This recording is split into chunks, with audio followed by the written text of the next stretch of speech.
Сәлеметсіңдер ме балалар? Математика сабағына қош келдіңдер. Бүгінгі сабағымыздың тақырыбы көп бұрыштардың жіктелуі. Жаңа сабақты бастамас бұрын өткен сабақты есімізге түсірейік. Балалар, өткен сабақта біз тік бұрыш, доғал бұрыш, сүйір бұрыштарды өткенбіз. Қазір сендер суретке қарай отырып, бұрыштардың атауын дұрыс табыңдар. Бірінші фигура, екінші, үшінші бұрыштар. Сонымен бірінші бұрыш бізде ол тік бұрыш. Өйткені оның бұрыштары тік. Тамаша. Екінші фигура тік бұрыштан үлкен бұрыш. Ол бізде доғал бұрыш. Тамаша. Үшінші тік бұрыштан кіші бұрыш. Ол бізде сүйір бұрыш деп аталады. Өте жақсы балалар. Олай болса, біздің жаңа сабағымызға көшейік. Суретке алдарындағы фигураларға назар аударыңдар. Бұл фигураларды бір сөзбен біз қалай атаймыз? Фигураларға назар аударайық. Сары түсті фигураның қабырғасы нешеу?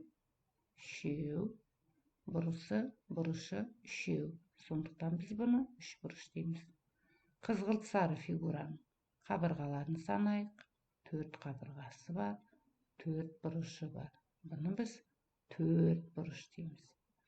Қызыл түсті фигурада 4 қабырғасы бар, 4 бұрышы бар. Және балалар, назар аударсаңдар, олардың бұрыштары тік. Сондықтан біз бұны тік 4 бұрыш дейміз. Және бұның қарама-қарсы қабырғаларының ұзындықтары бірдей. Ұзындығы менен бірдей, ені бірдей. Мына қызғылт сары фигурамен салыстырып қарасақ, қызғылт сары фигураны қарама-қарсы қабырғаларының ұзындықтары бірдей емес.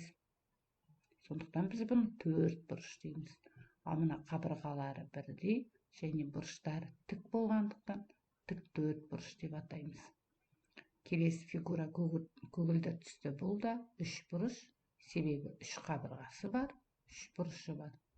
Келесі фигура, қабырғаларын санайық, 6 қабырғасы бар, бұрыштарын санайық, 1, 2, 3, 4, 5, 6, 6 бұрышы бар. Сондықтан біз бұны 6 бұрыш деп атаймыз. Келесі фигура, сұр түсті, қабырғасы үшеу, бұрышы үшеу. Осы фигураның мына бұрышына назар аударайықшы. Қандай бұрыш мұ? Тік бұрыш, Сондықтан біз бұны тік бұрышты үш бұрыш деп атаймыз. Ал мұнаны біз тік бұрышты үш бұрыш деп атай алмаймыз. Өйткені бұл жерде бұрышы тік емес. Мұнда бұрышы тік болғандықтан біз бұны тік бұрышты үш бұрыш деп атаймыз. Келесі фигураның қабырғаларын санайық. 1, 2, 3, 4, 5. 5 қабырғасы бар. Бұрыштарын санайық. 1, 2, 3, 4, 5 бұрышы бар. 5 бұрышты фигура. Келесі 4 қабырғасы бар. 4 бұрышы бар. Бірақ мұндағы бұрыштар тік емес. Сондықтан бұны біз қандай фигура деп айтамыз? Және қарама-қарсы қабырғалары бірдей емес. Сондықтан бұны біз 4 бұрыш деп айтамыз. Келесі фигураға назар аударайық. Қабырғалары 4-теу, бұрыштары 4-теу, және балалар, назар аударсаңдар, қабырғаларының ұзындықтары бірдей. Сондықтан біз бұны шаршы деп айтамыз. Балалар, мына фигуралардың барлығын бір ауызбен көп бұрыштар дейді екенбіз. Бүгінгі сабақта тік 4 бұрышты, шаршыны және тік бұрышты үш бұрыштардың белгілері бойынша жіктеуді үйренеміз. Балалар, алдарында тік 4 бұрышты көріп тұрмыз. Яғни, бұлардың бұрыштарының барлығы тік. Сондықтан біз бұларды тік 4 бұрыштар деп атаймыз. Және тік төрт бұрышты бұрыштардың қарама-қарсы қабырғалары бірдей болады, яғни тең болады. Міне назар аударыңдар. Ал қалай ойлайсыңдар, алдарыңдағы фигуралар қалай аталады? Төрт бұрыш па, тік төрт бұрыш па?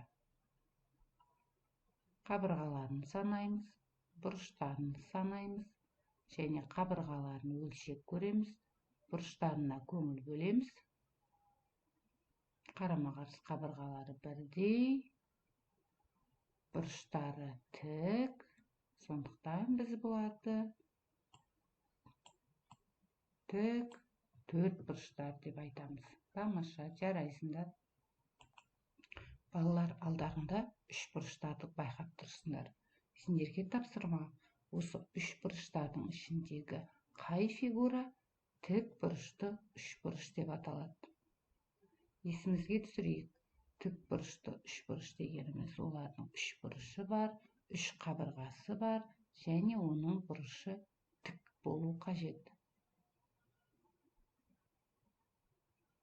Ал қалай ойлайсыңдар, нешінші номерлі фигура бізде? Әрине, екінші номерлі фигура тік бұрышты үш бұрыштар деп аталады. Өйткені бұның бұрышы тік. Балалар, дәптерімізді ашып, бүгінгі күнді жазамыз. Қаңтардың 11-і сынып жұмысы. Сендерге тапсырма, бірінші тапсырма.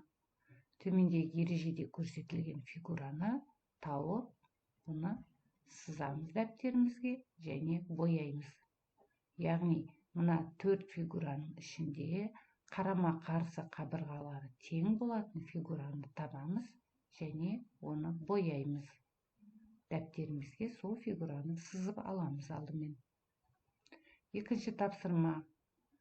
Мына фигуралардың ішінен тік бұрышы бар үш бұрышпен шаршыны дәптерімізге сызамыз. Балалар, дәптерімізге бірінші, екінші тапсырманы орындап болсақ, оқулықтың 9-шы беттегі 5-ші есепті өзіндік жұмыс ретінде шығарамыз.